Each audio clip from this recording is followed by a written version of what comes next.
All right. Hey, Andy, how you doing? I'm great, thanks. How are you? Well, we're back. We have a flagship episode. It is Monday, September 13th. We're back after a couple weeks off. How you doing? I'm doing great. I finished with a bunch of projects and just sort of relaxing. And it's nice to just get up in the morning and not have anything to do for a little while. Oh, absolutely. No, believe me, I know that's like. Obviously, we're going to be chatting with several people from the new Meow Wolf experience in just a few minutes. The Convergence Station. We have an action-packed episode, so we are going to keep this front of the episode a little bit quick. But before we dive in, just a couple of at least one fun announcement. This is the official first episode of TETV, a show that is going to be broadcasted in podcast form. So there are literally probably dozens of people listening to me right now in the ear in a few days after this broadcast, because we are meeting the demand. We've had a lot of requests for this. We've been talking about it for a while. We are going to be simulcasting our footage in podcast form. So we know people like to listen to things. We're going to be starting off with this untitled show, and then slowly but surely we'll add more shows to our little empire. So. More on that a little bit later, but feel free to follow us. We'll post on our social media where you can start following our podcast and discover us. So we're really excited about that. Yeah, that's great. I'm very excited about that. I think, a lot of people have been asking for it, and I think it's a great idea. Yeah, and what our plan is first off, we're gonna always have our whatever the newest show is. We'll be doing that, and then we want to at least every week have an episode available. So we'll probably be going back in the archives and showing some of our first shows and just rebroadcasting out. So it should be every week, probably around Tuesday morning. You should be able to get that podcast. So super excited about that. It's too bad people won't be able to see us in our early shows because we were so much younger and thinner then. Yeah, that's true. That is true. And your hair was so much shorter. Yeah. So we always encourage people to come on YouTube, especially for a show like today, to see our visuals. So if you are listening on a podcast, you want to go ahead and find us on YouTube at Themed Experience TV on our channel. Find this episode. You're going to want to watch all the footage we're going to be going through today, but podcast we'll do just for now. So, Andy, over the past couple of weeks, we know there's a lot of haunt experiences that have opened up. And would you like to talk about that a little bit? Yeah, I mean, Halloween season in the Themed Experience community is well and truly upon us. I mean, there's no turning back now. With Universal Studios Orlando's 30th anniversary Halloween Horror Nights, featuring yours truly in Marathon of Mayhem. All right, which you viewed, you've experienced. I did. Yeah. It's really quite. Yeah, I experienced this weekend, and it was pretty weird being back to Halloween Horror Nights after, 20 months away and 22 months, whatever it was. So it was great to have it back. And really, it's really quite interesting because they also have Hall of Scream in Orlando too. So there are so many things that are happening in Orlando in general. But your show is fantastic. I know I was live tweeting you or texting you while we saw it. It's really cool. It's full of carnage. It's action packed. You must be really proud. We got so much more haunt stuff coming up. I'm also involved in the Screaming Stream again this year in a really big way. I created the entire audioscape for the entire attraction. It's a drive-through haunt from last year. You remember being out in the swamp. This year it's at the Avita Mall and opens on September 17th. So get your tickets now. And I'm actually going to the Test and Adjust night tonight. So fantastic! After this, yeah. So you have to live text me that too. I'm curious. They've warned that it's going to be a lot of start and stops and not really the full show. So, but yeah, I will be doing that.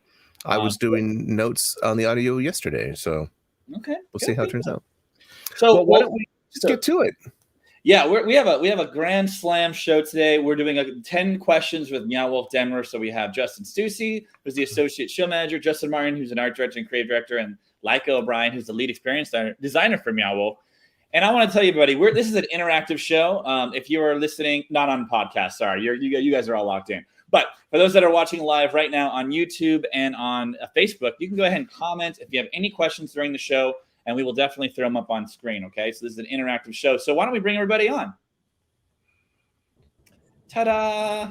There we go. Hey, everybody. Hello. What's up? Thank you guys so much for coming on the show. Yeah, we're very happy to have you. Well, why don't we just go around the room a little bit and let you introduce yourselves? Why don't we start with Laika? Cool. My name is Laika O'Brien. I'm the lead experience designer for Meow Wolf, and I think I have a couple slides for the intro. There's one of me with a typewriter. I started getting into experience design first through doing something that I called poetry busking that an old buddy of mine encouraged me to do. It was writing custom poems for tips on a typewriter, and I really quickly realized that what I needed to do was learn how to ask the right kinds of questions in order to get the juicy content that would go into the poem. And so next slide. This eventually led to me making more and more elaborate poems to the point where I was designing custom mystery adventure dates for people that involved things like surprise gondola rides and getting snuck into gardens in San Francisco after hours and all sorts of really fun things. And then next slide. Then eventually started a company called No Sleep Studio that creates what we call waking dreams, so custom interactive and immersive experiences for small audiences. And eventually this led to me finding out about Meow Wolf after they opened the House of Eternal Return, and in 2019 joining the company to, next slide, work on something outside. It was a narrative-driven scavenger in Santa Fe. And then next slide. I also worked a team of people to bring RFID-enabled technology into our exhibits so that we can quickly create built environment, choose your own adventure games within the Vegas and the Denver exhibit. Yeah, so that's me. Awesome. All right. Well, does anybody else have the fancy slides that are in order next? Nope. All right. Over to Justin Martin. Hi, Justin Martin, the art director for Denver Convergence Station. I didn't come as prepared as Laika did, so Laika's showing me up here. But prior to coming to Meow Wolf, a little over 2 years ago now, I started early on as a SCAD student, went there, got my degree in production design, themed entertainment, the whole gamut, and then started my journey working for Rethink Leisure and Entertainment for a little while out here in Los Angeles. Excuse me. And then after that, joined Thinkwell Group. I was there for about 2.5 years, worked on a ton of different projects, made my way over to Universal Creative, and worked with the team on Jurassic World, the ride out here in Hollywood. And right at the last minute, my department was folded, more or less, and I was out looking for a new job. And the lovely people over at Meow Wolf were kind enough to bring me on board as their art director for this insane project that is Convergence Station. Fantastic. Right. I can't wait to hear more about it. I'm so excited. And then, of course, last but not least, other Justin. This is not confusing at all. Justin Stucey. Good afternoon, everybody. My name is Justin Stucey. I served as associate show manager, one of two, on Project Convergence Station. Originally from Houston, Texas, so I say y'all a lot. My background is in regional theater, opera, and then kind of moved into live events. Have done everything from, moving race cars from Germany into the Guggenheim Museum in New York to putting a swimming pool in Times Square for an Olympic swimmer, just all kinds of crazy things. I love producing weird ideas, and this by far was the weirdest and also the coolest. So it's been kind of a full circle thing for me with not necessarily Meow Wolf, but certainly a Santa Fe connection. Many moons ago, back in 2002, 2003, I was an apprentice. I got an apprenticeship at the Santa Fe Opera, and at the time I had no idea about Santa Fe or anything like that. So it was kind of my first time outside of Houston, which sort of opened my mind to this idea of exploring outside of what I knew. And that really just has kind of like set the course for my journey. And working on this project has been a highlight, and I'm excited to talk about it. Yeah.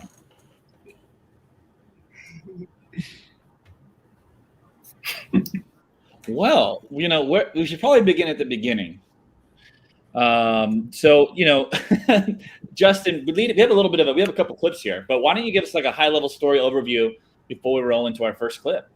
Yeah, so Convergence Station, located in Denver, Colorado, is a interdimensional train station, or train station is not even the right word, but it's a transit station that is going to take you all over the multiverse, and it is operated by QDOT. And while you're exploring the different worlds that have been converged together within our insane white building in the middle of Denver, you kind of learn a little bit of the story, which is that about 25 years ago, there was a free cosmic event where 4 different worlds of the multiverse were. I'm losing my train of thought here. Sorry, I was getting so sucked into the beautiful building. Let me try that again.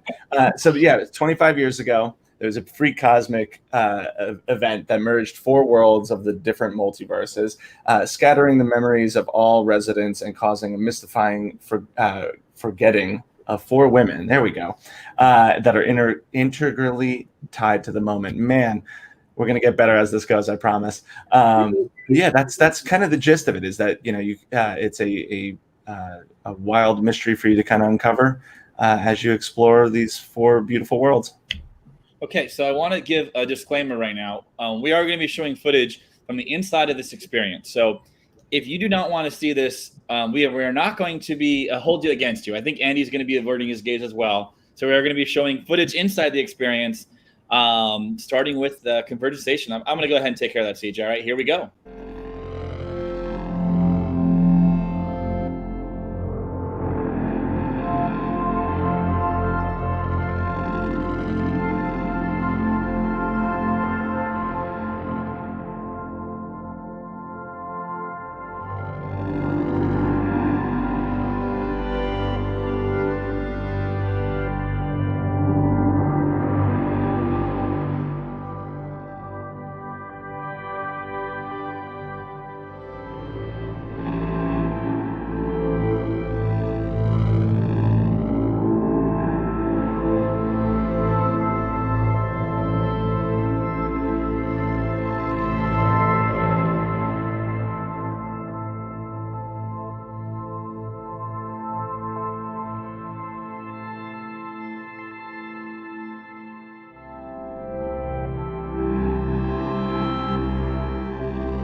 Ooh, beautiful, beautiful. So so that was the first clip, and I just want to say welcome back to those who are listening on the podcast who may have fallen asleep during that soothing music. But that was obviously that looks incredible, and we have another clip that's very to show more and more of the experience later on in the show. But any commentary the Justins are like about that? I think the one thing I should have actually even mentioned in the story real quick is that the 4 world names are C Street, Ossuary, Emia, and Numina. I think we'll get into those a little bit later, but as you kind of start hearing those names, you'll maybe start to be able to pull together some of the imagery. Yeah, Okay, I great. was just feeling so overjoyed looking at that footage, which is funny because I've spent like the last month and a half in the exhibit. You'd think I'd be over it by now. But just feeling such a welling up of pride of how many different creatives came together, both from within Meow Wolf and in the city of Denver, and how it truly is a convergence of thoughts and ideas and passion that is required to make something like this. It is really beautiful. Beautiful. Other Justin?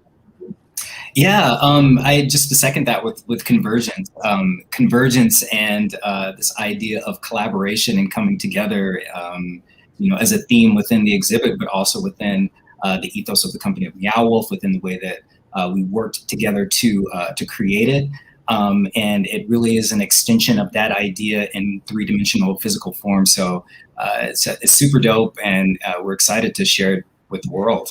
Y'all check it out. All right, super dope. All right, so we're going to go through our 10 questions. Once again, we actually have a couple questions have come in from James. We'll get to those in a little bit. If anybody else has any questions, go ahead and write them in the comment section. We'll get to as many as we can. But, let's go ahead and start off right off the bat. So obviously, this is an incredibly unique and complex concept. So where did this concept come from, and what were the main factors that influenced you to choose Convergence Station as the overall story structure? Who's going to take this one?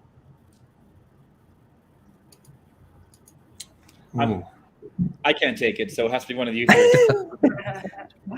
Well, I can start, certainly. I think that something that Meow Wolf does that is incredibly delightful is take things that are kind of commonplace or standard and then, throw in a magical dimension-bending twist to it. So for the House of Eternal Return, we have a family home. For Omega Mart, we have a grocery store. And then here with Convergence Station, we have a quantum transit station. And so that is always kind of a baseline of what we're doing, trying to take things that are very familiar and bring magic to them. Throw in portals and create the ability for an elevator to be a quantum transit line, so that kind of magic and wonder and mystery can come back with people into their everyday environments. And then as far as the storyline of Convergence Station, it's a little bit difficult to describe how it all came to be, because again, it really is a convergence of so many different things. Like, there are some ideas that are in the exhibit that are more than a decade old, that some of the artists who are part of the project have been fostering and creating in different ways for a really, really long time. And then there are some ideas that came along recently. But the idea of interdimensional travel is always something that has been really close to Meow Wolf's heart. And so the idea of doing a transit station felt pretty natural. Well, sort of like a follow-up to that is what was the process of deciding on that final theme for the installation? I'm not actually sure. I was a part of the company when the moment came of this is what we're doing. By the time I arrived about 3 years ago, the concept of Convergence Station had already been underway for several years. But wow. I can speak a little bit to how the development of the story has changed over time. There, again, are so many different factors coming together.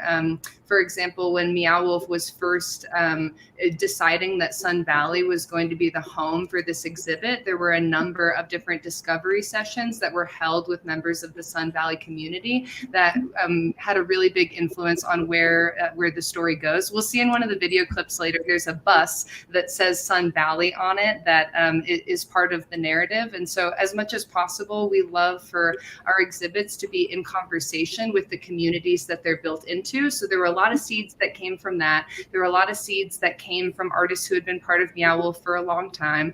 And then something that I find really fascinating about this exhibit is more than anywhere before, we were really thinking about how the story could be experienced through different means. So there's something called a Q Pass that is an optional part of the Convergence Station experience if our guests are interested in it. It's a little RFID enabled card that gives you access to the Convergence Exchange, which is a network by which the citizens of Convergence are able to share and trade memories with one another. And so there's a whole journey that you can go on through this exhibit by interacting with the card, where you're able to learn about characters, learn about the worlds that you're in. I won't go too deep into that so you can discover it for yourself, but more than in any prior exhibit, we were really thinking about how our participants can be an active member of the world that they're in, can have as much agency as possible. I think another amazing thing about working at Meow Wolf is there are multiple exhibits that we could make out of all of the stuff that didn't get into the exhibit that's about to open. And so there's so much more to come with this journey of being able to build kind of choose your own adventure games within the exhibits. But I love the way that that this experience also influenced how we were thinking about character development and plot points and all that sort of stuff. That was one of my favorite things about Omega Mart was the Boop It card. I literally, no joke, spent hours going through every terminal, every screen upstairs in the corporate office. I was one of those people that was sitting there just going through all the filing cabinets and everything. But like the Boop It card was so great. Just Boop It. Yay! I'm so glad you did that, Andy. That makes me so happy. And I feel like I didn't even scratch the surface. I'm going back in a few weeks, and like I'm just like gonna saddle up and just be like booping it. Well, I really hope to hear your feedback. I mean, it's something that is a really big conversation for us at Meow Wolf because, of course, like the art and the built environment and the narrative clues is so much of where we come from as a company, and so there's really a desire to not lose that and to not lose the handmade nature of so much of what you find at the House of Eternal Return. But at the same time, in Santa Fe, guests can be aware of the exhibit, but the exhibit can't totally be aware of guests back. And that's part of what we're really aiming for, is using technology to enable the exhibit to know where you've been, what you've done, what you're into. And this is really just the beginning of us using these forms of technology, but it's incredibly exciting. Yeah, it wasn't something that I even expected. When I was halfway through my experience when somebody handed me a Boop It card. I'm like, what's this? Yeah. I just booped it. And then that just opened up this whole new world to me. It was so great. One of our viewers has a question. Let's see if we can put that up. How has the experience of interacting with the spaces changed across the 3 Meow Wolf locations, and how do the 3 fit together today? I think we kind of started talking about that a little bit. Yeah, I can speak more to this, but either of the Justins or either of you want to take the floor? Yeah, I feel like this is right up your alley. Totally. So, in the House of Eternal Return, we don't have that kind of RFID-enabled technology, and there's lots of narrative materials. There's journals from characters, and there's little games that you can play. There are some rooms that are a little bit more like an escape room, where there's a particular puzzle that you can solve in order to make something cool happen in the environment around you, or for you to more deeply understand something that's going on narratively. And then, as we've seen the Vegas exhibit open and then now Convergence Station open, it's really interesting to watch how the company evolves. As we are creating these bigger, higher trafficked exhibits, there are things that we need to do in terms of it's a lot harder to have pieces of paper when you have, that are part of your clue system when you have a 5-story building and there's thousands of people that are coming through every day, as compared to the numbers that we see at House of Eternal Return, just because it's smaller. So the Vegas exhibit, which opened in February of this year, was the first time that we used the RFID-enabled technology. And there, compared to House of Eternal Return, I would say we have still a ton of narrative materials. There's awesome characters' desks, and you can rummage through their stuff. And now there are computers where you can read their emails. There's so much more of that. And because Omega Mart is themed around corporate relationship and how that interferes with our relationship to the natural world. The experience there is themed around joining the Omega Mart workforce and kind of rising through the ranks and maybe being able to take an alternate path and mess with the company while you're there. And so that one was very levels oriented, goal oriented. We had location specific activations where you had to go to one device to earn that badge to be able to level up. And then the Denver exhibit, which is so much more about exploration of memory and memory that's been lost and repiecing those memories in order to understand who we are. That one's less goal oriented in that like check all of the boxes kind of way, and is more about narratively piecing together all of these different things. And so all the stuff that I just described is still only like one fragment of how you can possibly interact with the exhibit, because there are just as many ways to explore as there are people that come. But in terms of how we're thinking about the different kinds of experiences and ways to engage, those are some of the key ways that I would say it's changed across the exhibits. That's great. So before we move on to the next, well, we have another question we want to ask. So we had James Wallman, if I pronounced your name incorrect, I apologize, who's asked, is it like an escape room, question mark? If it's not just wandering around the rooms, there's a real journey challenge game to be played. Just so James has that answer for you. You want to touch on that? Yeah. You kind of a little bit. Totally. Thanks so much for the question, James. I'm so glad to know you're out here watching, and thanks for everything you're doing with WXO. Oh, James, great. Yeah, we've chatted in the interwebs once upon a time. But yeah, I would say that it both is and is not like an escape room. We don't want you to escape necessarily. We want you to have a really delightful time being lost and immersed in the worlds that we've created. I would say that it is not, we haven't created a lot of things that are quite as puzzly. Like there are so many different aspects of it. There are a handful of places where there's like, a room that you're in and there's a certain activation in that room that feels a little bit more like an escape room. But on the whole, I would say that it is different than that, and that it is more about collecting these different pieces of narrative, like these different vignettes from across the exhibit in order to piece together your own understanding. Like we like to talk on the story experience team about how when you see like a little fairy ring of mushrooms, like you see all of these mushrooms on the surface of the grass or wherever you are, but really the most of what's going on with that organism is like the mycelial network that's connecting all of those pieces together. The real magic and the real information that's happening is not what's visible on the surface. So what we do as a company is we plant all these little mushrooms, like all these little installations and the things that are there on the surface, but then the true magic of what's happening is the way that people are piecing together their understanding of the story world for themselves. That's great. Well, all right. So I hope you got your answer there, James. If you have any other questions, everybody, please go ahead and chime in. So, Justin, I've known you for a long time, probably since we met in Orlando many, many, many years ago. I think you were still at SCAD at the time. Now you're really, you hit it the big time, Meow Wolf, right? That's fantastic.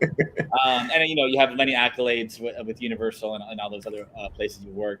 So, I mean, the question is what kind of training or past experience has helped you be successful while developing the Convergence Station? It's quite a unique project. Being the lead art director, that's pretty amazing. Yeah, that's it's still crazy that they let me do it, honestly. But really, a lot of the past training has come through.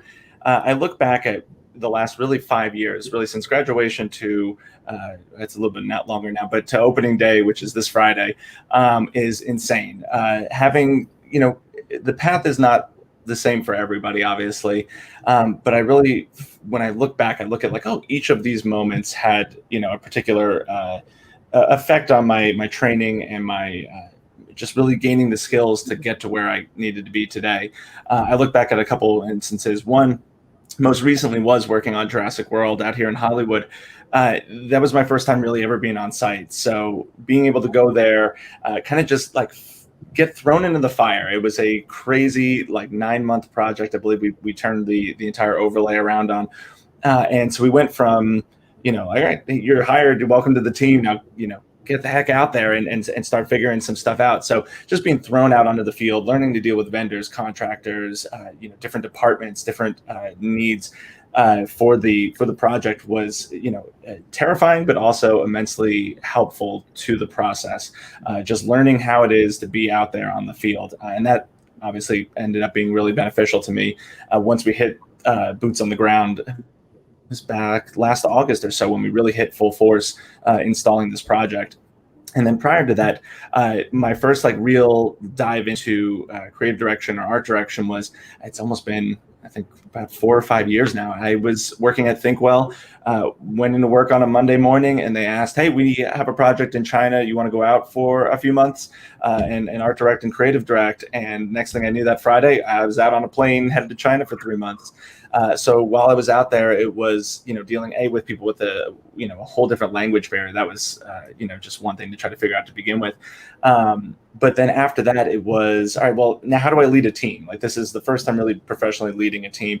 We've got a insane amount of artists and designers and fabricators and storytellers and just every, any kind of job possible. Meow Wolf has somebody that is phenomenal at it. So now basically, how do we go into this project that we're going to build this immersive experience and then handle all of these different people and all of their ideas, their emotions that are attached to the project.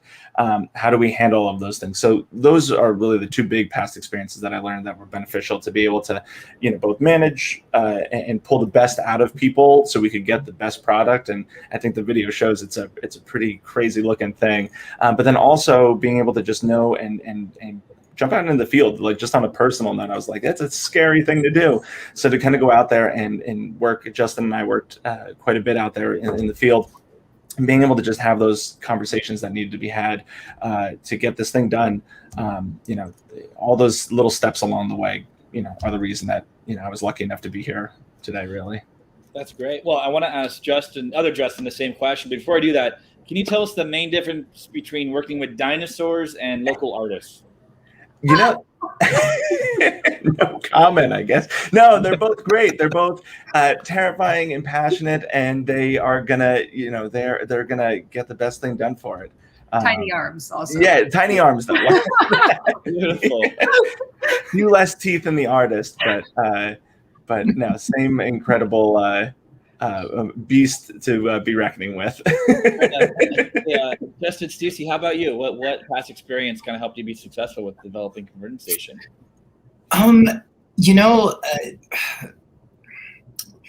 Creating the never before doesn't come with a handbook. So really all you have is your experiences that you bring with you, your instinct and your desire to learn.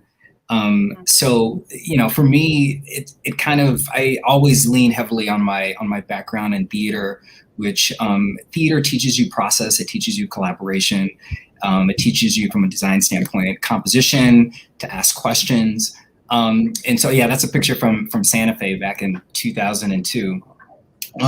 So for me, it just kind of turned into, I've been using everything. So, during the pandemic, before I got hired at Meow Wolf, I was doing a lot of studying, and it was everything from architecture to, immersive theater, to, technology, what's happening in technology. And so it's kind of all of those things kind of came together with the 24 projects that I supported. So within my role specifically, I was on a team of 3 other individuals. Hands down, the most amazing group of people that I've ever had the pleasure of working with to this day. And that's an amazing thing for me to say publicly, because I've worked with a lot of incredible people.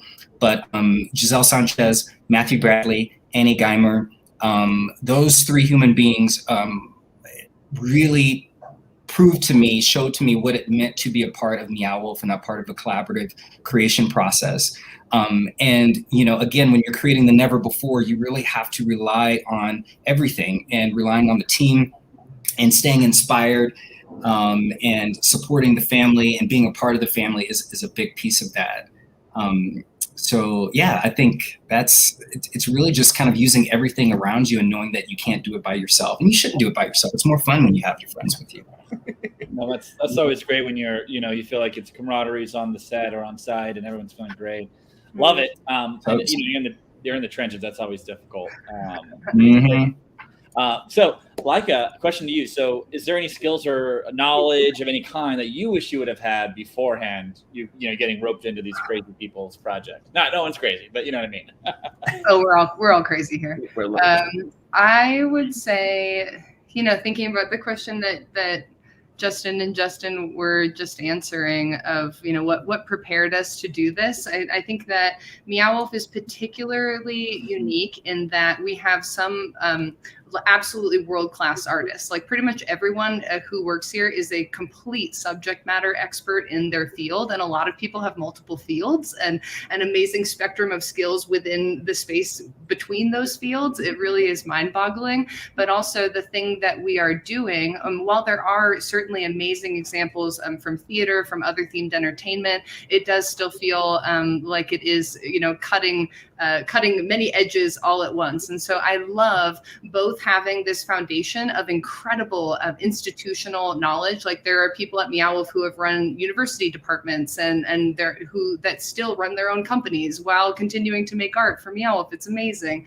And so I love both the combination of all of this knowledge and the sort of wide open wonder of the frontier of making art. And so when I think about myself and how I came into the company, and both the things that I knew and that I didn't know, I honestly have no regrets whatsoever. For every place where I was doing something for the first time, I feel so fortunate to have been both supported by these amazing, brilliant people, but also given the space to not have an understanding of like, this is the way it's done in this industry, in order to really have that freedom and diversity of thought. I don't think that Meow Wolf would be able to do what we do if we had been coming from a place of like, this is the way that it's been done for millennia. I think that it's only with those kinds of open boundaries that that we can be capable of this. And the one other thing I would add is that what has become increasingly clear to me over the last few years of being here is that working at Meow Wolf is kind of like a long form meditation. Like because we're pushing so many boundaries at once, it's often kind of chaotic. Like we're working on so many different projects, especially through the pandemic, working on multiple exhibits that launch within the same year. And so I've been really focusing on the relationships between people as being the art project. Like what if our relationship with each other is the real art project that we're working on? And what if the medium in which we work is not actually built environments, it's interpersonal connection with one another? And what I've been finding on my team is that the more that we focus on that, the more everything else falls into line, because people are already so good at what they do naturally that if we just focus on how we show up for each other, and if we think about the experience design of how we do our work with each other from start to finish, that everything else is more beautiful and joyful along the way. I can't tell you how much I wish every project that I've worked on was approached from that perspective, right? With, fostering relationships and making everybody feel welcome and valued rather than just being a checkbox or worse. Totally. Well, and honestly, like to be completely frank, that came for me from a place of last year, like feeling so much pressure from deadlines and everything, and recognizing that I was personally getting to a place of showing up with less generosity in my meetings with my team. And I was like, wait, what do I care about? Like, if we make it to the opening of the Denver exhibit and we don't like each other, like we've completely failed. Like these are some of the most amazing people I've ever met in my entire life. And if we can just prioritize the relationship, then all of the good art, like we don't even have to worry about it. It's just going to happen. Yeah, so many times, or not so many times, but there have been times before where by the time I get on site for integration, we already all hate each other. Right. But now we have to live together in China. Exactly. yeah, right. Yeah, so more anyway, I think we could talk about integration being like waging war all day, but what I'd love to hear is from each of you, what does your day-to-day at Meow Wolf look like or looked like? And, both before integration, on site and during integration, because I'm sure that, it's very different from when you're not installing from when you are not installing. Yeah, I'll go first on that one, I guess. Really, I think, and I could be wrong on this, but I might have the most drastic of the before install and during install. But when I came on board about, like I said, about 2.5 years ago, we like I had said earlier, the idea of Convergence Station had been around for quite some time, and now we were really going to finalize what this thing looks like. So really a lot of my time on the project early on, about the first year or so, was really taking our design team and working with our creative directors and just figuring out all the designs. What does City Street look like? What does Numina look like? What does Ossuary look like? All these places, we've got just a boatload of rooms that need to be filled with incredible art. So how do we go about that? So through the use of 3D models, sketches, beautiful renderings, sound design, projection mapping, animatronic design, all of this stuff, working with that team to let's put it all together. Let's see how it all looks. And then about a year ago, last August, we moved up into the field. Myself, my incredible team of Justin was down there, Jessica Morrison, Adam Rosen, and Greg Ballinger, a couple of my field art directors. We worked with our vendors to pull together these spaces. So then the day-to-day became, from instead of it being a 9 to 6, it became a 6:30 a.m. to almost 4 or 5 o'clock at night, overseeing the different vendors, making sure that we're hitting the marks that we need to hit to get everything to look like we had designed a year and a half prior. So making sure that the paint is properly is the right colors that we picked out.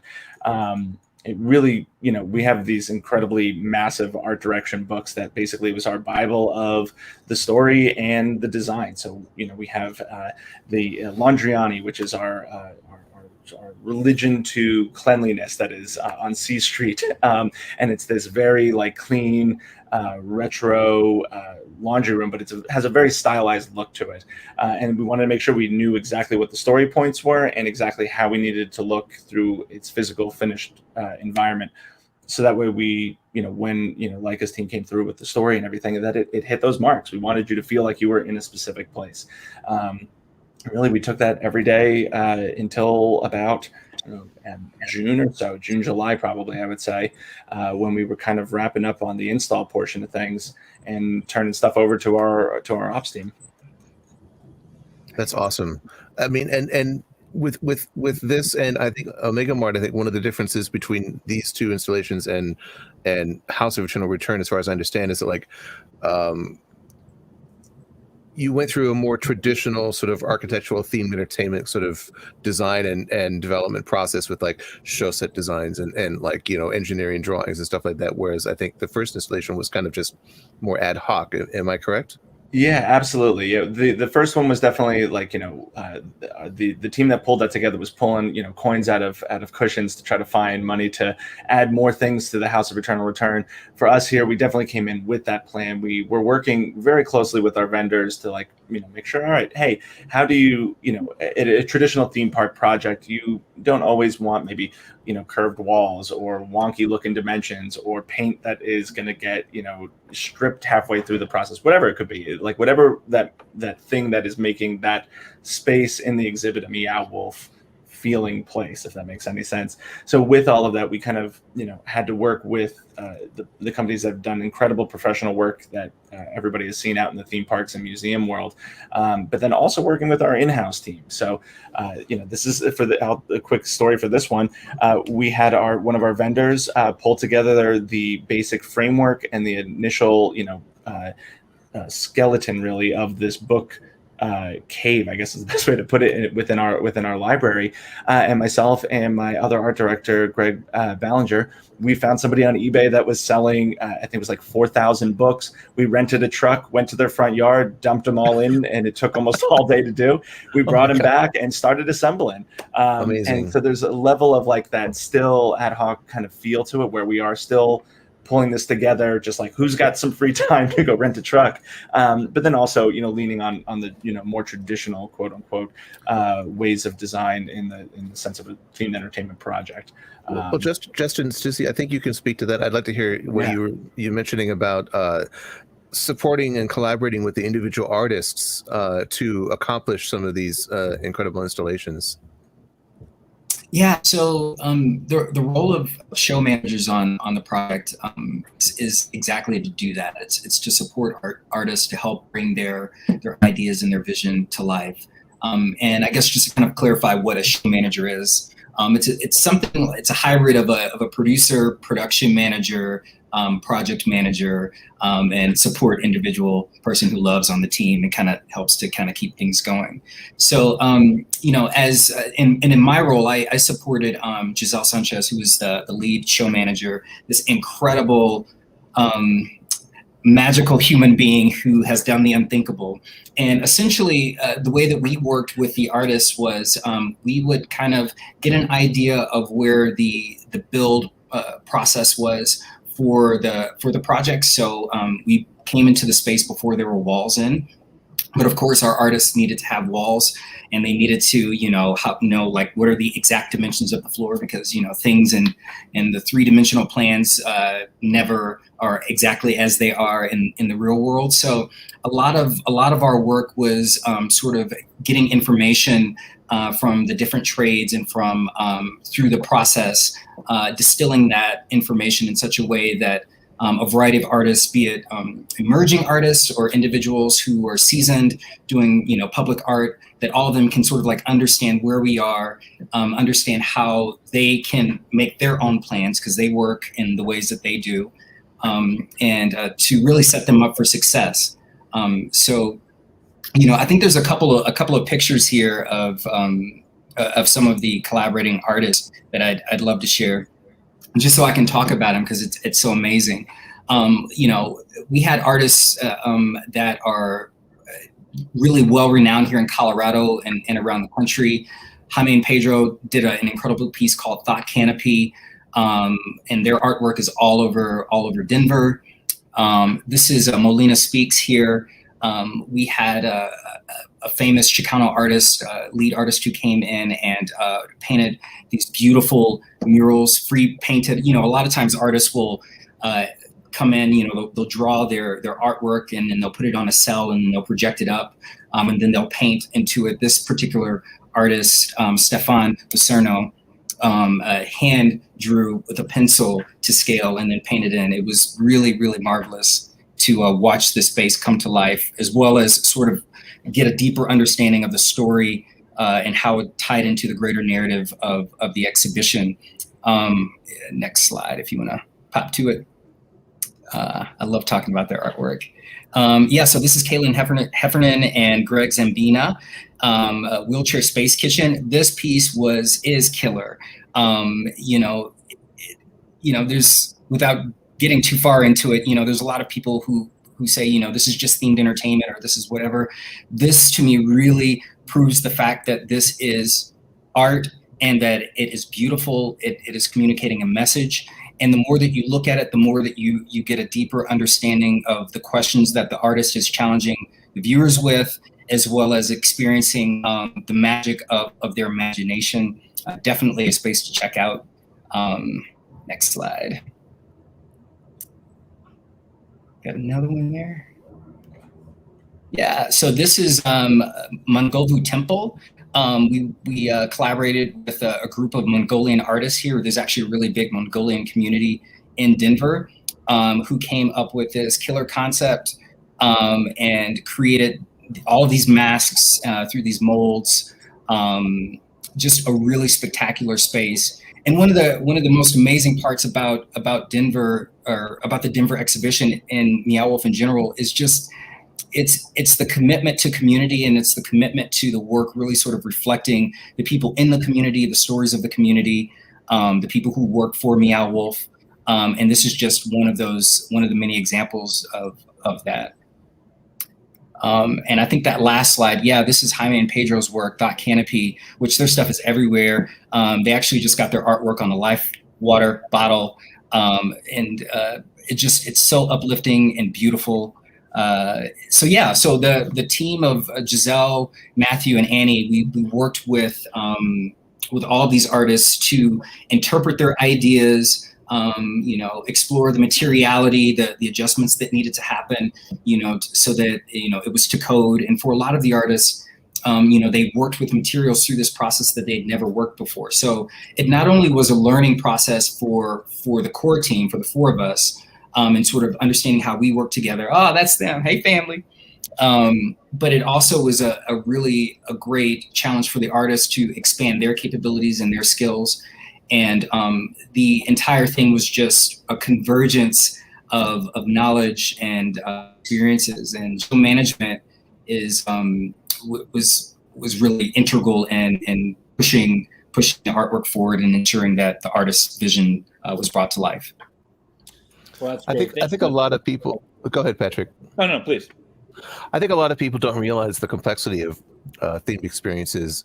I always, when people ask me what it's like working in this industry, it's like I liken it to it's the complexity of aerospace, but to make you feel emotions. You're creating machines like Convergence Station, not to go to the moon, but to send your emotions to the moon. And I think that one of the things that I love about this business in this industry is the sheer complexity of it, and all the moving parts and all the different jobs that no one knows about, no one thinks about until we talk about them in forums like this. They all come together to create these incredible experiences, and that's just so magical to me. And like, I've been doing this for 25 years, and the magic is never lost. Beautifully put, Andy. I definitely want to send my emotions to the moon. So we have a user or a viewer question that came in. So it's, do each of you? Oops, I clicked the wrong button. Do each of you have a favorite space or area from any of your locations? And basically, is there something that you're most proud of? So we're going to go ahead and show more footage of the Convergence Station. So this is your spoiler warning if you are watching on YouTube or on our many channels. If you're listening on the podcast, just go ahead and take a quick nap. So for all of you, go ahead and think about it a little bit, and we want to get your answer right after this B-roll. Okay, go ahead and hit it, CJ.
There you go. Wow. How does it feel seeing that?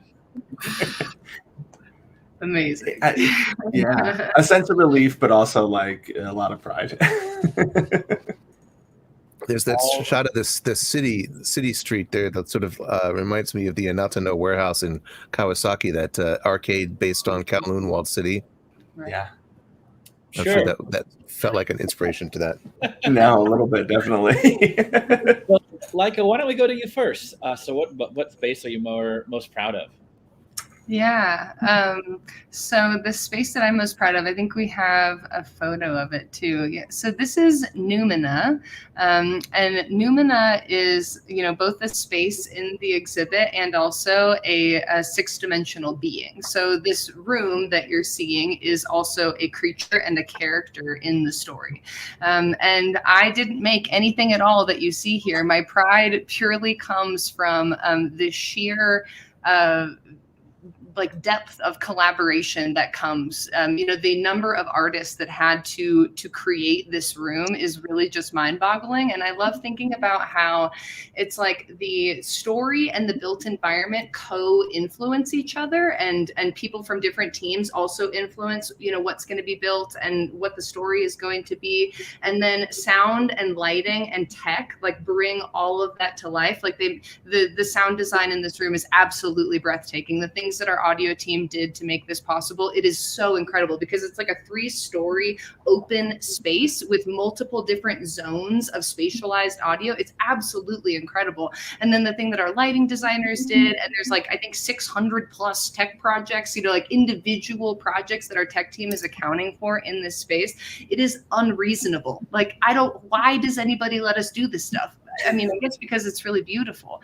But I think that just knowing everything that had to go into, like, we were trying to calculate the other day the number of Zoom hours per square footage of the building, and the amount of collaboration that had to happen is unreal. And also, in a room that's just next door to this one, there is a notebook that's like a field guide for this space. And one thing that I love very, very deeply is that Katie Kennedy, who is one of the Meow Wolf founders and was the creative director for this space, a lot of the images in the field guide are things that came from her sketchbook while they were developing the project. And so it's so cool to see over time the way that things find their way into the show and into the world.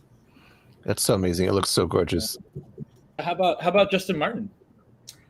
Yeah, I have to credit, like I had just said, that Katie Kennedy was responsible for that room, and I got to credit our senior creative director, Chadney Everett, as this is one of my, well, I should say also with that, I can't pick a favorite. This place is too crazy. Like, I love all of them, but I think if I had to pick one, it's going to be C Street. When you get into the building after you board your transportation vehicle to the multiverse, this is really where you're let out. You're let out to explore C Street. And I think, one of the things I kind of said, and I don't know if anybody else in the company had used it already, but I found it was absolutely beautiful. And the best way to kind of explain what we do and why I love this space is we create the obtainable unknown. And I found that so beautiful for this space, because in this space, it looks like a city street, and everything that you explore in it is everything you would not find in a city street to an extent. So you can kind of see in that back left corner, it's our salon. And inside there, it is a alien has come down to Earth and figured out, at least they thought, what a salon to humans were. And then they brought it back to their home planet. And now they're giving out interesting hairstyles, let's say, for their people on their home planet. And it's things like that are just so close to being something you're familiar with, but also not. But then also it becomes that thing that's I didn't know I wanted to experience this, but I absolutely do now. And I kind of found throughout this space, that's kind of what I kept saying to myself. I'd open up a door and go, oh my goodness, this is what, we have a movie theater. What kind of movies are playing in here? There's a psychic shop. There is a pet store. There's a seedy back alleyway. There's a nightclub. There is a church to cleanliness. We have the convenience store. It's just insane the amount of things on here. So yeah, this one's special. And on top of that, I'm picking out things as I even look at this photo, the signage. There's over, I believe, 100 some odd signs, illuminated, non-illuminated, neon, faux neon, that are just continuing the story. And there's little things where some of the signs we have, La Madrina, which is a lawyer office that you can call through the telephones that are found on the street, and you can listen to voicemail. It'll continue the story. It's insane the level of detail that is in here, and just the layering of story that has been built for these spaces. So yeah, I guess that's my long-winded answer. All of the spaces, but if I had to pick one, it's probably. I mean, you just rattled off an entire city there. I know, it's insane. It's crazy. My ears perked up a bit. I mean, the building looks humongous. I mean, how much larger is this than Omega Mart? For those that have been in Omega Mart, much. Yeah. This is kind of the granddaddy, the big one. Okay. Yeah. Okay. I think if it's about 4 times the size of Eternal Return. So it's just. When I say it's a city street, it's a real city street, basically, inside of a building, inside of the city of Denver. It's absolutely enormous what is inside there. Is the nightclub functional, or is it more for show?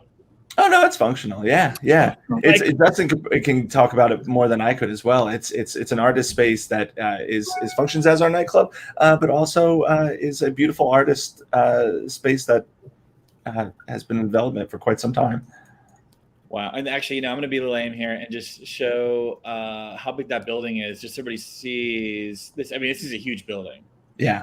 And it's built in the middle of 3 highway overpasses, which is just also an engineering feat, I think, unto itself. Wow. We just couldn't make it any easier for ourselves. That was a purpose-built building, right? That didn't exist before, and you didn't adapt it, right? It's purpose-built. Correct. Yeah. Wow. Okay. Wow. I mean, the stadium in the background looks like dwarfed there. Yeah. Cool. Yeah. Well, Stucey, Justin Stucey, why don't you ask the same question? Like, what's a great spot that you're proud of, or one of the highlights? I know it's hard to pick because you love everybody, but what about you? What's your favorite spot? Yeah, I can't say per se with the 24 projects that I supported because I love all of them. That's the political answer. No, actually, I do love all of them, and I'm really proud of all of them. And they all speak to me in different ways. But this one in particular, I really love. And I think it's because it just really sort of inspired this idea of how beautiful and amazing maximalism can be.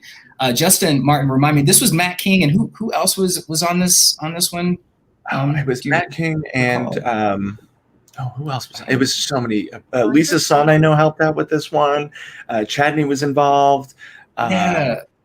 Like Emily Reynolds was one of the showmanners. I believe Sandra was involved in this. This piece is like it's so sick. It's so and I love the story behind it about how it came to be. But when you're kind of in that space, it not only is cool to look at, to take a picture, but also it compels you to want to explore. So you kind of get into the curatorial aspect of, the books that are there. What are they, what are the titles? How is this thing constructed? How do I feel when I'm sitting in this space? What does this all mean? Where am I? And it really is just a really incredible moment that is so much more than just a place to take a picture or just a thing to just glance at, but to really experience and take in all of the thoughts and the ideas that went into creating it. I think with collaborating artists, what I'm most proud of, and I did not have anything to do with this, but I was most proud to be part of it, was just all of the cultural stories that's told in the exhibition. There's everything from Native American narrative communication with Indigenous Futurist Dreamscape Lounge, Molina Speaks. There's just a lot of really personal work that the collaborating artists have put into the space to communicate a piece of their heart and their perspective on the world, as well as sharing the beauty of their craft. And it's something that, I was just so proud to play a part in supporting that effort. I think it's just super amazing that Meow Wolf was just really supportive of these artists exploring in so many different directions. I think there was around 1,000 people who got the opportunity to submit creative proposals about 2 or 3 years ago in these multiple events that Meow Wolf held. And during that time, I think the intent was to really try to reach out to communities and to get in touch with individuals that, we may not have otherwise been able to get in touch with. So for the manifestation of that to be what it is today is just really beautiful, and it's really amazing. I don't know, I just encourage everyone when they come to see it to really spend time, in these rooms, get your pictures, but definitely look at the work. Think about what the work might be trying to say to you, think about how it makes you feel or makes you think, and take that emotional journey with the artist, because it definitely is baked into those walls. I'll tell you what, hearing you guys talk about this and seeing all the pictures, and I didn't look away. I watched everything caved. Andy, let's meet in Denver. We'll just fly to Denver and meet. Well, I mean, I was literally looking at flights while you were talking, Yes. Yeah, I want to go. Video does no justice to it as well. That's the crazy. I want to go next week. Yeah.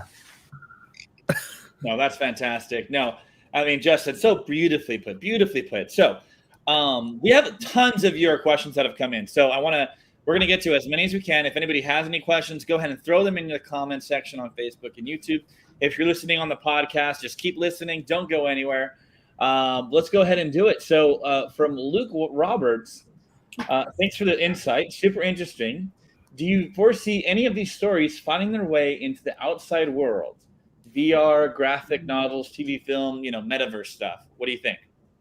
Totally. Yeah, I can speak to this one. I mean, of course, as a community and company of artists that work in a lot of different media, there's always a desire to tell our story in new channels. There's a lot that I can't speak to in terms of what the company is specifically planning, but I can tell you that, in 2019, my colleague Leo Brown and I and our buddy Jerome Morrison, we worked on Meow Wolf Outside, which was an out-of-exhibit, narrative-driven scavenger hunt. We did 2 cases of it in Santa Fe. It was kind of like Meow Wolf X-Files, where there were flyers around town, or you could get business cards from docents at the House of Eternal Return. And if you called this phone number, you would start receiving text message clues that led you to different locations around the city of Santa Fe, where there was art made by other people that we wanted to direct folks to. Like the Santa Fe Community College is an amazing art area. There's so much stuff all over the campus, but if you're in Santa Fe, it's kind of out of the way. And so we were basically trying to use like the momentum around Meow Wolf and all of this story content that we have to be able to direct people to other art that was out in the public, and basically create more of a platform for artists to be sharing their work. So there's definitely more desire to do things like that in the future. Right now we have, what is it called? There is a like Convergence Station memory kiosk that has been showing up at Union Station and a couple of other places around Denver in person. And there's some experience related to that as well. There, you may or may not have heard about flyers showing up in the Denver community. And so I think that's all I can say about that for now, but we have a lot of really exciting stuff planned for the future. Cool. I can tell you one thing I would love to see. I would love to see a Meow Wolf cruise ship experience. Or I'm trapped on this Meow Wolf cruise ship, and all there is to do is experience the art and the installations, and not getting off of just a cruise to nowhere, like just around the Caribbean or wherever. We just like living in Meow Wolf. That sounds really fun. Let's rent a sailboat and play test it. Yeah. I'm in. Yeah. Or you just get locked in. Yeah, you get locked in Convergence Station for a weekend, and there's actors everywhere. So we have another question. So one thing that's very unique about Omega Mart is that there are tons of merchandise in that supermarket space, right? I mean, literally hundreds of thousands. No, I don't know if it's that much, but there's a lot. And so we have a question from another one from James Wallman. Are you doing merch and Verge? I don't know what Verge is, but that's not like virtual merch, I presume. That's cool. Based on the artwork too? ? Anybody have any commentary or can address that? Yeah, I know. I spent a good amount of money this weekend at the gift shop myself. And a lot of it is artwork that you can find in the exhibit is now merchandise as well. So sitting on my fridge right now is there's a couple of our signage pieces from City Street that have we have a neon tooth it flickers back and forth. One version of it is sitting there all sad, and then when it flicks to the other lights or neon strips, it is very happy, and it is being blessed with toothpaste.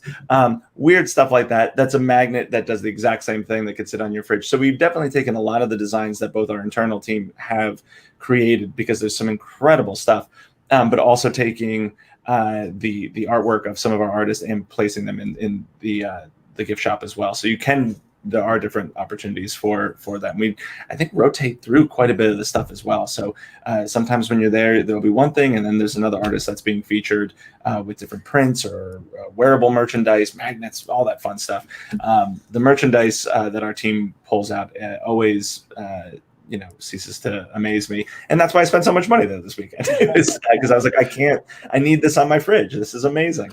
Do you guys have you guys made or considered making like a traditional like art book? Like the art direction, art design of Meow Wolf, like they do for film and games and animation and things like that?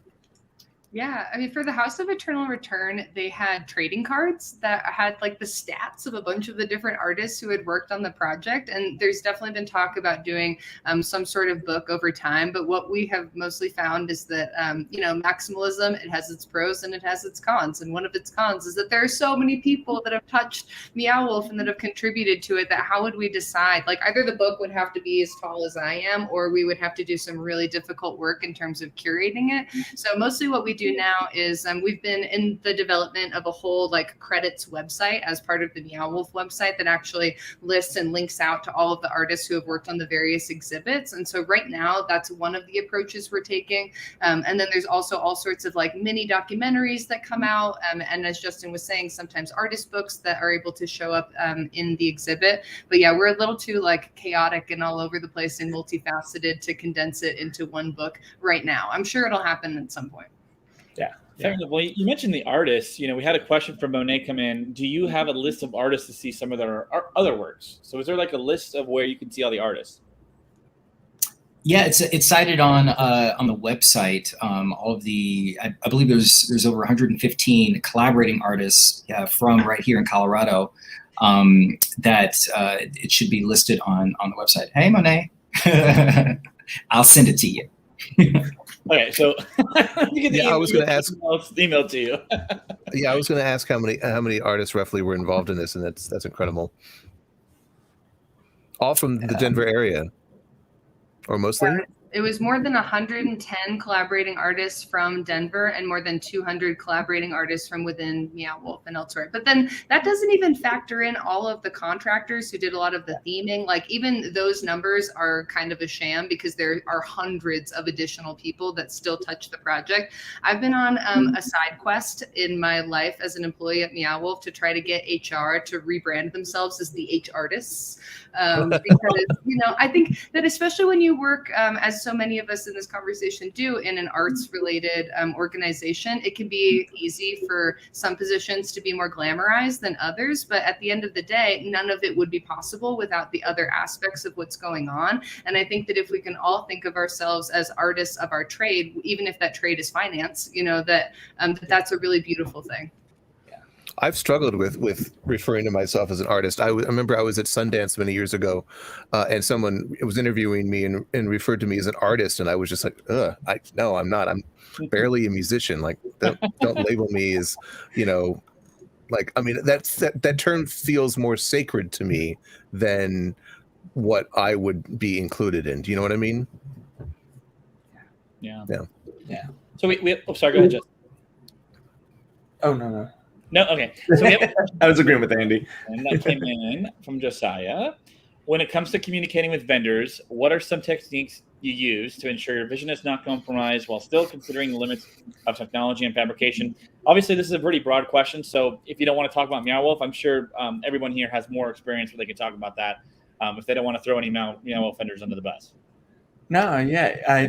For vendors, without speaking to who they are in particular, but, you know, they... a lot of them, I think at the beginning, I think a lot of us were a little like, okay, hold on, can they get the Meow Wolf look down, basically? And that's a bit of really where my job came in, is to make sure that language was, you know, transferred to them from our drawings to theirs, basically. So through kind of like I had said earlier, a lot of like sketches, 3D designs, physical models, all that kind of stuff plays a part in explaining to them like, hey, okay, this is what this thing needs to look like. Like I showed the photo earlier of EMEA, and it was just like, okay, this is an insane like space. How do you even begin to start telling anybody about this? But again, it's through a lot of sketches, all those kinds of things. And then we even have we have a massive shop that a lot of the stuff is produced in-house that is then put into the exhibit. But when we don't have those resources, sometimes we do have to outsource those things. And we take trips all the time to those vendors to go and see, hey, how's the stuff looking? When we are first started, we had these 5x5, texture sample boards, basically. And they're these massive boards that I pulled together with our creative directors of like, all right, well, what are the things that we're going to really want to see these vendors do to make sure that we can hit the mark with them? So went down to their shop and sat with them for a week, and we watched them develop these boards and kind of talk about, hey, this is what we want the brick to look like. It's not normal brick, it's alien sparkly brick. I don't know. Then you kind of really sit there and not necessarily hold their hand, because they're just as much as artists as we are. But kind of, working with them to go, hey, this is what we need this to look like. This is, do you have any ideas, and kind of just having that collaborative effort. And then on top of that, we pulled together in the fields based on a lot of those drawings, and we go on from there. Cool. Well, Justin, Stucey, I mean, you must have a lot of experience as well with vendors. Anything to add to that? Communication is key, right? It's and from my perspective and my practice, it's really understanding how the other individual or other individuals like to communicate, and it's getting in stride with that.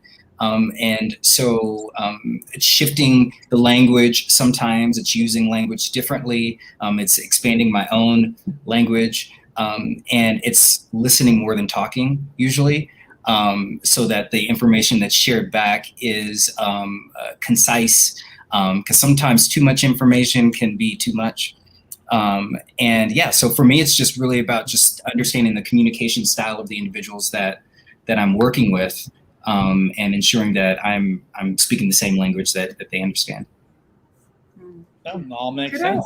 Great. Could I add something to that too? Please, Because I actually think this is such a beautiful question that we spend a ton of time thinking about, not just in terms of like how do we ensure that we have a shared vision with our vendors, but how do we make sure that we have a shared vision with the rest of our teammates? It is kind of like playing a game of interdimensional telephone where, someone's come up with something years before and it has to be translated through multiple different fields of expertise before it actually becomes something real. And something I love that we've been doing more recently is guided visualizations related to projects. So, we of course try to think about how do people intake information? What are the multiple modes of that? How can we have things not just be text, but be visual? But then we've, at least on the team that I'm on, we've really been focusing on how can we collectively daydream? Like, how can we get to a place where we know that we're lucid dreaming with one another? And so we've tried more experimental storytelling methods and guided visualization specifically to try to all like quantum travel to the exhibit before it's open so that we can be there together and try to explore it from a place of already having visited, sort of thing. Wow, gotcha. Cool. Well, I mean, I have another question, but this is kind of more of a personal question. We work in an industry where, Andy just wrapped up a project, I wrapped up a project in Nickelodeon, and sometimes things wrap up and you're available. So to anybody here, what's the future for you? What are you currently doing? What do you want to do? Or, just really an open-ended topic of that. Why don't we start with Laika and we'll go through the Justins after that. Awesome. Well, I'm so excited to be continuing my journey as the lead experience designer at Meow Wolf. And some of the next things that we're going to be working on are revisiting the Vegas exhibit now that it's been open for a while, and adding back in some of the interactivity that we, didn't have time for, that didn't work out when we first opened the exhibit for one reason or another, which is super, super exciting. And then the projects that I work on the side outside of Meow Wolf are designing transformational experiences for small audiences. So again, I'm calling them waking dreams. The company that I run sometimes does this in psychedelic safe spaces and sometimes does this in other somewhat ritualistic environments as well. So that is something that I care really, really deeply about. Like, how can we find, if we think about a spectrum from pure entertainment like Candy Crush to self-help and healing, how can we find the middle ground of all of this? Because there is so much potency and magic to this this kind of work. So yeah, more Meow Wolf, more excitement, more amazing dreams for the future, and then on the side, more personal, in-depth exploration of the ways in which experience design can create deeper meaning making for people, both in psychedelic safe spaces and also in hospice care. Wow. Well, I'd love to go to one of your psychedelic safe spaces one day. So me too. Yeah. Me too, for sure. Well, Justin Martin, how about you? Yeah, it's like a weird bittersweet thing because I've been with Meow Wolf for a little over 2 years now. And as of really, I guess about a couple of weeks ago, that time did come to an end. I was brought on. It's like on the craziest journey of my life to build Convergence Station, and couldn't be prouder of it. And now it's kind of just out there seeing what the heck's out there. We were at our friends and family party this past weekend, and I was chatting with everybody, and the same question came up. So what's next? And the hard part is how do you top this, and it's not possible. This is probably one of the coolest things I'll ever get to be a part of, and I'm incredibly grateful. But it's really finding out, where is the next thing that's interesting to me. We got to build a concert venue in here, a gift shop, a cafe, an overall experience. So it's kind of broadened my landscape of like, well, what else is there that is out there that's maybe not as traditional theme park, maybe as I'm used to prior to this whole, crazy adventure. What else is out there? So like what, experiential marketing or, just different pop-up events or concert venue design, like what else is out there? So I have no plan right now. I'm just kind of taking a little bit of a break, taking a breather, a lot of sleep. But looking really for the next crazy thing that's out there. So if you guys ever know of anything, let me know. How could you possibly go back to designing speed rails and queues again after this, right? I know. It's like, Jurassic World was a great project, but I mean, like, I can't top giant aliens that are making hair salons with this. It's not possible. So we'll see what else is exciting out there. Justin, I have to say, Denver's not known for being a hotbed of themed entertainment. So you've moved to LA and are available in LA. Yes. Just so you know where you're located. Yeah, my marketing pitch, if you are looking to find me, you can find me on www.justinmartindesign.com. And I'm here in LA looking for a new gig. So if you got anything, reach out. We'll have to come over to the studio for a drink. I'll be right down the street from you. We probably are. I'll come on over. And then Justin Stucey, how about you with that super sophisticated background behind you? Yeah, and it's 3-dimensional. So my partner and I, we just got a place here in Denver, so we're permanent residents here in Denver. But I'm entering into a season of rest and reflection, the past year with life as a whole of everything that has happened, in addition to creating this incredible exhibition with these wonderful people.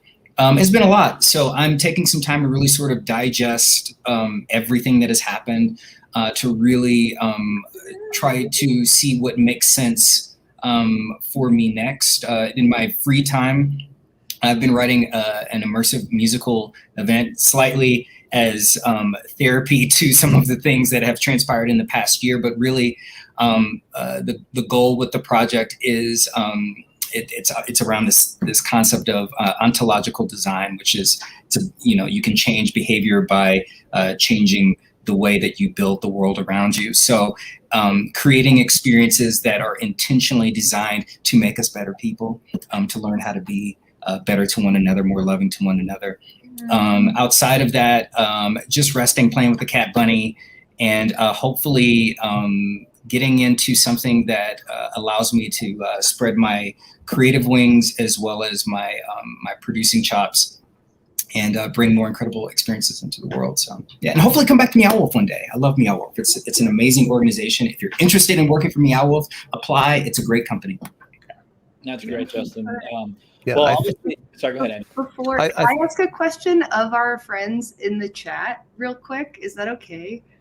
I'm super curious for anyone who's watching, if you would be willing to give a one-word response to why you are in this industry, or like why you do the work that you're doing. I think that would be so amazing to see, just why y'all are here and making stuff. No, that's a great question. Actually, there is a 20-second delay. So while we wait for those responses, I'm going to ask you one question and one question only.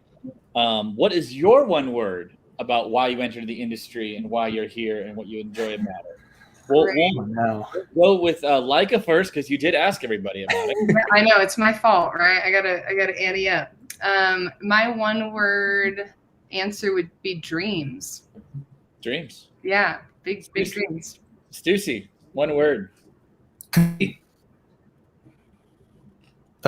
Community. What was that? Sorry, one more time. Community. Community. Yeah. Community. Okay, brilliant. Martin, Justin Martin. Definitely, I think it's probably magic. Magic. Okay. And then we have James, who's put lots of words in. Quality of life. It's fun and good people. Experientialism rocks. That's all more than one word. Justin Martin. One word, but just several words again. Pay it forward from Jonathan Jonathan S. And then Luke Roberts said Wonder, which I thought was pretty beautiful. Amazing. Andy, over to you. What's your answer to that question? Mine is emotions. Emotions. Okay. I write music to make people feel emotions, and that's what I love doing, especially in the service of a story, which is why I got into this business in the first place. Gorgeous. That's great. Imagination. We have Imagination from Lilia Deering, which is fantastic. I'm going to say Empowerment from Maverick. And then Money from Jeremy. Jeremy's honest, at least. Yeah, no, that's great. Okay, we got another one. Why not? James, sorry, too many words, but materialism, transform standards of living, experientialism with transform quality of life. Think what quality of life will be like in 2021. This is where this is heading. Transcendence from Gohl. Great. I love that one. Adventure from That's good too. Kara! 2121. Okay, that was a typo. Maybe James has had too many cocktails. I don't know. Yeah, maybe. Yeah, I think that for me, it's like family, which is when you go to themed entertainment and experiential. You no matter if you're friends, family, or chosen family, whatever it is, you feel like you're together and experiencing something together, and I've always appreciated that. So that's fantastic. Well, this has been a fantastic show. We've been excited. We've been planning this for literally 2 years. The second Justin came on the network, and I said, "Oh, you're working on Meow Wolf." Well, we got to get back to talk about Meow Wolf. Here we are. You followed your word. Really appreciated that you were all willing to come on. I'm going to ask you one last question, and then we're gonna head out. It's been a pretty radical year. Things are not so. It's tough out there, right? We know that. But you just came off a pretty amazing project. Is there any words of wisdom you have out there? Your final thought. This is your Jerry Springer final thought that you can tell out the world. And we'll start with Justin Martin. Oh man, I was afraid you were going to go to me first. I guess really the biggest piece of advice is you hit it on the head there with it's a different world that we're in now that compared to even when I came on the show 2 years ago or whenever it was. Really continue to make art. The art doesn't always have to be, as I've learned, the traditional theme park sense of the word, when it comes to themed entertainment, like creating experiences, like Andy even had said, the emotion, create work that is going to inspire others. And that can be through immersive theater, crazy art experiences like this, whatever it could be. Continue to, create the most amazing work you can possibly make. And if it's got emotion attached to it, you're going to connect with a whole lot of people, and it's going to impact them pretty profoundly. Over to you. Cool. I assume that means me because my face is on the screen now, right? Smooth. Cool. That's me. I think that something that has felt most alive for me in this work recently is the idea that the approach to the thing is the thing itself. Kind of like I was talking about earlier, if we make it to the opening of the Denver exhibit, but we don't want to be around each other anymore, that feels failure. And so pretty much everything that I've been thinking about and practicing is this sort of long form meditation about how am I showing up in the spaces that I'm in? What energy do I have when I'm making the work that we make together? Because I really believe that translates to people. I believe that the more joy and wonder and play that we can have while we're creating the experience, that more people will experience that as well. And so I very recently got to train some of the creative operators who are coming in to bring the Convergence Station exhibit to life. And it was so amazing to be with them and to talk about the idea that we are entering into a collective daydream. And if we, as the people who are running the exhibit, are not immersed and engaged in the world around us, then no one who comes will be able to do that either. And so we need to all be on the same page. We need to be dreaming with one another. We need to be bringing the kind of energy that we want to communicate to people the entire entire way through the process, or else something is lost in translation. So yeah, as above, so below kind of thing. Amazing. For me, I'd say it's probably that, you know, I had and have everything that I needed in order to be successful in times when I felt like I was not being successful. And that you have everything within you to be successful, that you may not need what you think you need. You may not need what somebody else has. You may not need what you've been told that you need, but it's important to follow your heart. It's important to always have a heart for people, I believe. And that we really do create the world around us, and to be very intentional about how and what we create. Well, beautiful. Well, thank you from the bottom of our hearts for joining us and sharing this. I mean, this is a special preview. This experience opens on the 17th, so this is quite an exclusive. We really appreciate you all sharing this before it happens. So much for thanking you on Andy. Obviously, anything else to say before we wrap up shop here? This has just been more than I ever dreamed it would be. You know, I was so excited about the show, and so excited about the exhibit and the attraction, and I'm definitely going to go in the next couple weeks, I'm sure. But like it was so wonderful to hear all your stories and your insight and your experiences. And it just sounded like, you talk about being in a dream state and in lucid dreaming and all this, visualization and all that. It's just like, I think that it sounds like it was literally a dream to work on this project. And, Justin, I feel your pain, the bittersweet pain of like, am I going to top this? How am I ever going to top this? And, maybe you won't, maybe you will. I mean, hopefully, I mean, yeah, but like, yeah, I mean, I don't know if we can top this show. All right, we're packing up. We're done here, folks. We are no longer doing TETV. No. No, it was just so wonderful. You guys were so wonderful. Justin Stucey and Justin Martin and like, it was just so wonderful to talk to you and hear your stories and experiences and the pictures and the videos and everything. It was just so wonderful. Thank you so much. Oh, the pleasure is so mutual. Thank you so much for having us. Yeah.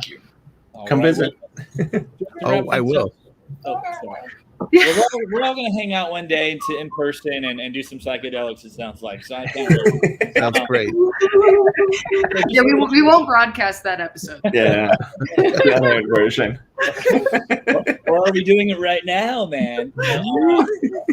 I appreciate all you coming out. Now, folks listening out there, if you're watching out there, make sure you subscribe to our YouTube, Facebook, share our content. We rely on the viewers. Sign up for our newsletter. Join our Slack community. And, of course, keep on doing those themed experiences. And, here we have a little bit of a treat for you. We're going to go ahead and play that first footage that we did in the very beginning of the show for those of you that may not have been here. So we're going to close with that. Enjoy another sneak peek of the Convergence Station. Thanks, everybody. Thanks again, everybody. It was amazing. Bye, y'all.